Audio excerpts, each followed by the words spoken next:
साहित्य वह जादू की लकड़ी है जो पशुओं में, ईंट पत्थरों में, पेड़ पौधों में भी विश्व की आत्मा का दर्शन करा देती है। जीवन में साहित्य का स्थान। प्रेमचंद, मूल नाम धनपत राय, जन्म सन 1980, लमही गांव, उत्तर प्रदेश। प्रमुख रचनाएं सेवासदन, प्रेमाश्रम, रंगभूमि, निर्मला, कायाकल्प, गगन, कर्मभूमि, गोदान, उपन्यास, सोजे वतन, मानसरोवर 8, खंड में, गुप्तधन, कहानी संग्रह, करबला संग्राम, प्रेम की देवी, नाटक, कुछ विचार, विविध प्रसंग, निबंध संग्रह, मृत्यु सन 1936। प्रेमचंद हिंदी कथा साहित्य के शिखर पुरुष माने जाते हैं। कथा साहित्य के इस पुरुष का बचपन अभावों में बीता। स्कूली शिक्षा पूरी करने के बाद पारिवारिक समस्याओं के कारण जैसे तैसे बीए तक की पढ़ाई की। अंग्रेजी में एमए करना चाहते थे, लेकिन जीवनयापन के लिए नौकरी करनी पड़ी। सरकारी नौकरी मिली भी, लेकिन महात्मा गांधी के असहयोग आंदोलन के सक्रिय होने के कारण त्यागपत्र देना पड़ा। राष्ट्रीय आंदोलन से जुड़ने के बावजूद लेखन कार्य सुचारू रूप से चलता रहा। पत्नी शिवरानी देवी के साथ अंग्रेजों के खिलाफ आंदोलन में हिस्सा लेते रहे। उनके जीवन का राजनीतिक संघर्ष उनकी रचनाओं में सामाजिक संघर्ष बनकर आया, जिसमें जीवन का यथार्थ और आदर्श दोनों था। हिंदी साहित्य के इतिहास में कहानी और उपन्यास की विधा के विकास का काल विभाजन प्रेमचंद को ही केंद्र में रखकर किया जाता है। प्रेमचंद्र पूर्व युग, प्रेमचंद्र युग, प्रेमचंद्रोत्तर युग। यह प्रेमचंद्र के निर्वावाद महत्व का एक स्पष्ट प्रमाण है। वस्तुत प्रेमचंद्र के ही पहले रचनाकार हैं, जिन्होंने कहानी और उपन्यास की विधा को कल्पना और रोमानियत के धुंधलके से निकालकर यथार्थ की ठोस जमीन पर प्रतिष्ठित किया। यथार्थ की जमीन से जुड़कर कहानी किस्सा गोई तक सीमित न रहकर पढ़ने पढ़ाने की परंपरा से भी जुड़ी।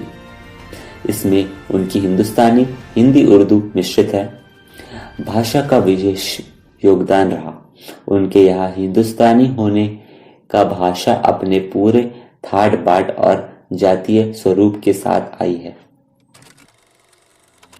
उनका आरंभिक कथा साहित्य कल्पना, संयोग और रोमानियत के ताने बाने से बुना गया है, लेकिन एक कथाकार के रूप में उन्होंने लगातार विकास किया और पंच परमेश्वर जैसी कहानी तथा सेवा सदन जैसे उपन्यास के साथ सामाजिक जीवन को अपनी आधार बनाने वाली यथार्थवादी कला के अग्रदूत के रूप में सामने आए। यथार्थवाद के भीतर भी आदर्शोन्मुख यथार्थवाद से आलोचनात्मक यथार्थवाद तक का विकास यात्रा प्रेमचंद ने की। आदर्शोन्मुख यथार्थवाद स्वयं उन्हीं की गढ़ी हुई संज्ञा है। यह कहानी और उपन्यास के क्षेत्र के किए गए उनके ऐसे रचनात्मक प्रयासों पर लागू होती है जो कटु यथार्थ चित्रण करते हुए भी समस्याओं और अंतविरोधों का अंततः एक आदर्शवादी और मनोवांछित समाधान तक पहुंचा देती है। सेवा सदन, प्रेमाश्रम आदि उपन्यास और पंच परमेश्वर, बड़े घर की बेटी, नमक का दारोगा आदि कहानियां ऐसी ही है। बाद की उनकी रचनाएं में यह आदर्शवादी प्रवृत्ति कम होती गई है और धीरे धीरे वे ऐसी स्थिति तक पहुंचते हैं जहां कठोर वास्तविकता को प्रस्तुत करने में वे किसी तरह की समझौता नहीं करते। गोदान उपन्यास और पूस की रात, कफन आदि कहानियों के इसके सुंदर उदाहरण हैं। यहाँ दी गई कहानी नमक का दारोगा प्रथम प्रकाशन 1914 में प्रेमचंद की बहुचर्चित कहानी है, जिसे आदर्शोन्मुख यथार्थवाद के एक मुकम्मल उदाहरण के रूप में देखा जा सकता है। कहानी में ही आए हुए एक मुहावरे को ले तो यह धन के ऊपर धर्म की जीत है की कहानी है। धन और धर्म को हम क्रमशः सद्वृत्ति और असद्वृत्ति, बुराई और अच्छाई, सत्य और सत्य इत्यादि भी कह सकते हैं। कहानी में इनका प्रतिनिधित्व क्रमशः पंडित आलोकीदीन और मुंशी वंशीधर नामक पात्रों ने किया है। ईमानदार कर्मयोगी मुंशी वंशीधर को खरीदने में असमर्थ रहने के बाद पंडित आलोपीदीन अपने धन की महिमा का उपयोग कर उन्हें नौकर से मुअत्तल करा देते हैं, लेकिन अंततः सत्य के आगे उनका सिर झुक जाता है।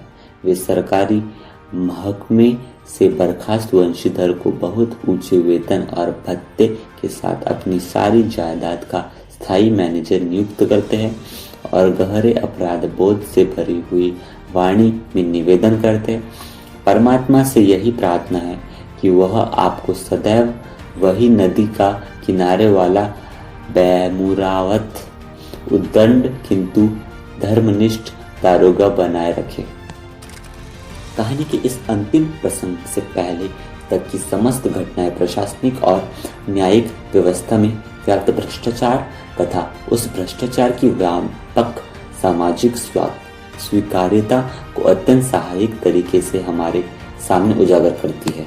ईमानदार व्यक्ति के अभिमन्यु के समान निहत्थे और अकेले पढ़ते जाते ही यथार्थ तस्वीर इस कहानी की बहुत बड़ी खूबी है। किंतु प्रेमचंद संदेश पर कहानी को खत्म नहीं करना चाहते, क्योंकि उस दौर में वे मानते थे कि ऐसा यथार्थवाद हमको निराशावादी बना देता है। मानव चरित्र पर से हमारा विश्वास उड़ जाता है। हमको चारों तरफ की बुराई ही बुराई नजर आने लगती है। उपन्यास शीर्षक निबंध से, इसलिए कहानी का अंत सत्य की जीत के साथ होता है।